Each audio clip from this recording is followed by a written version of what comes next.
I love the fact that everybody wants the Lakers to win. That's how it's supposed to be. Oh, my goodness! Edwards! Looking back to LeBron! Everybody's locked in, we're a hard team to beat. Time for Luka magic. He's battle-tested. He's been in big moments. Probably goes down as the greatest player to ever play basketball, so it's going to be a fun road. That's the reason we ball for. Circle round twice for the encore. If you know, you know.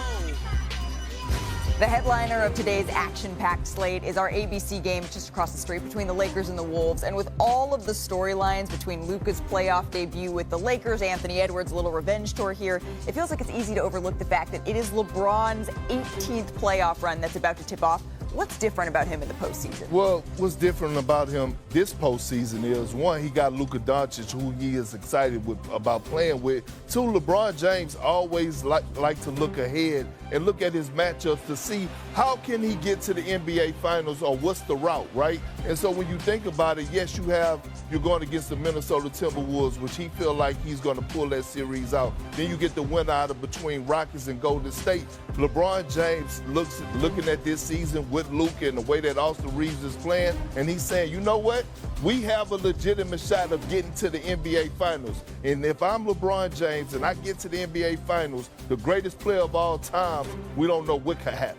LeBron James in the postseason, there is nothing like it. And we know, Perk, that LeBron has made plenty of playoff history here. But there's also plenty of history between some other players in this matchup, Udonis. I mean, we all remember the shot, right? Luka Doncic against the Wolves in the playoffs last year. Let's just take a listen together to Rudy Gobert, because he remembers too.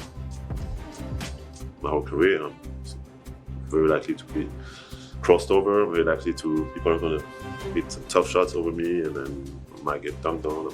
All that stuff might happen, but let's see what happened over the course of, hundreds and hundreds of possessions. All right, so what does Luka need to change, or Gobert rather need to change when he gets switched on to Luka here? Well, he definitely needs to stay in front, kind of push him to his help. I would advise that Minnesota shrinks the elbows, never letting Rudy feel like he's absolutely one-on-one. But if we look here, we're looking at the drop coverage right now. Right now, Luka's coming off seeing too much space. He's 6'8", so once he gets the defender on his back, he creates that 2-on-1 pocket. He has the pull-up. He has the crossover. He has too many options right here. So now he crosses over like he's going to lay it up. Nobody throws the lob to Gafford right now. Too many options as he comes off that pick and roll.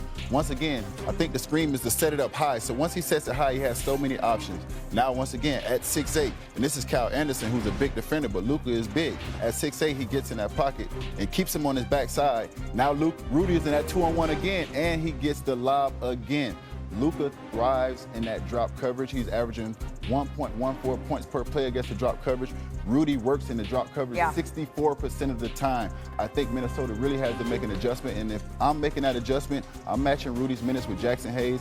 I'm trapping Luka out at the three-point line. I'm making Jackson Hayes beat me. He has to be the playmaking big in the middle. You change that rotation when you bring Bron in at the 5, obviously, but with Jackson Hayes in, I'm not switching, and I'm definitely not drop coverage in against Luka. I love what J.J. Redick said. He said, I think Luka likes to play against Rudy Gobert so much because he's a 4-time Defensive Player of the Year, and Luka thrives going against the best in the world because he thinks that no one in the world can guard him. UD, thank you so very much for that breakdown here, sir. So we've talked about the Lakers stars here, but what about on the Timberwolves side of all of this, right? That's where we get to Anthony Edwards, who said he's exactly where he wants to be. He thrives being the underdog, Stephen A. What are you looking for from him? I'm looking for spectacular play from this man. I'm looking for this man to cement himself as a superstar in this league, recognizing that he's going up against two global iconic figures in the world of sports, in Luka Doncic and obviously LeBron James. This man, Anthony Edwards, despite his greatness, is only averaging 19 points on 40% shooting, 32% from three-point range against the Lakers this season. Okay,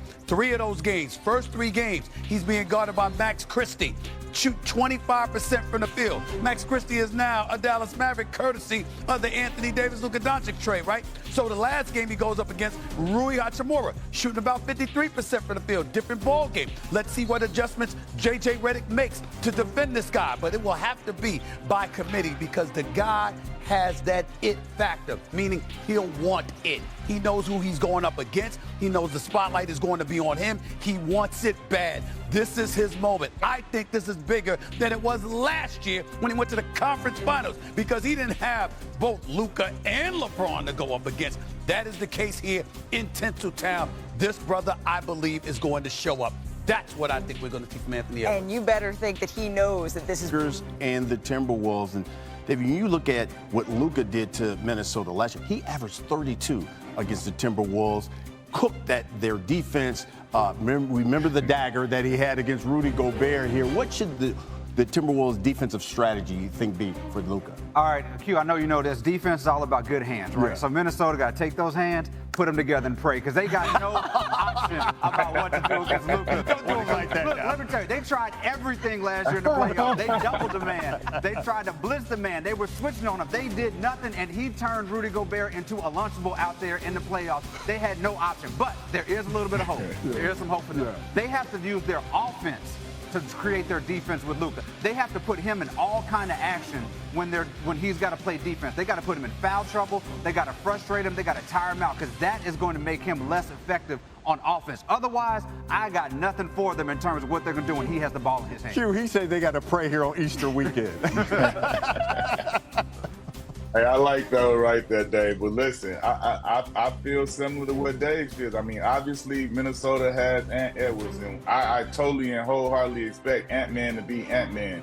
But if Minnesota wants to have any chance to compete in this series, Julius Randle has to be a difference maker. He has to average upward of 20-plus points, and he has to go out here and put his imprint on this team and on this series. If he wants the Minnesota Timberwolves to be able to compete, you're going to need Julius Randle most importantly, but also the Nas Reed, the DiVincenzo, the McDaniels. Everybody's going to have to step up and really, and Rudy Gobert can't be getting benched. He can't not be able to play down the stretch of these games. He has to go out there and be the big man. If they got a little man on you, you got to exploit it, but he has to be a presence as well. It's a resurrection weekend. Maybe the Timberwolves will resurrect themselves as well. By the way, Timberwolves-Lakers game 1 tonight, 8:30 Eastern, ABC. Double D, Q Rich, thank you.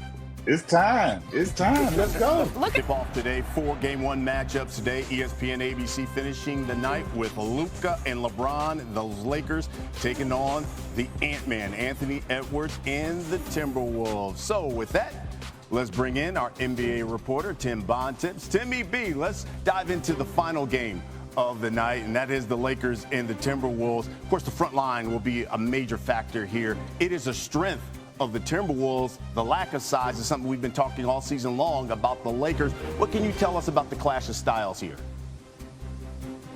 Well, Brian, you're a boxing guy, and styles make fights, right? And when you look at this series between the Wolves and the Lakers, the style of this series is going to be the bigs inside for the Wolves going up against the perimeters, Luka Doncic, LeBron James, and Austin Reeves for the Lakers. And which side can make the other come to them?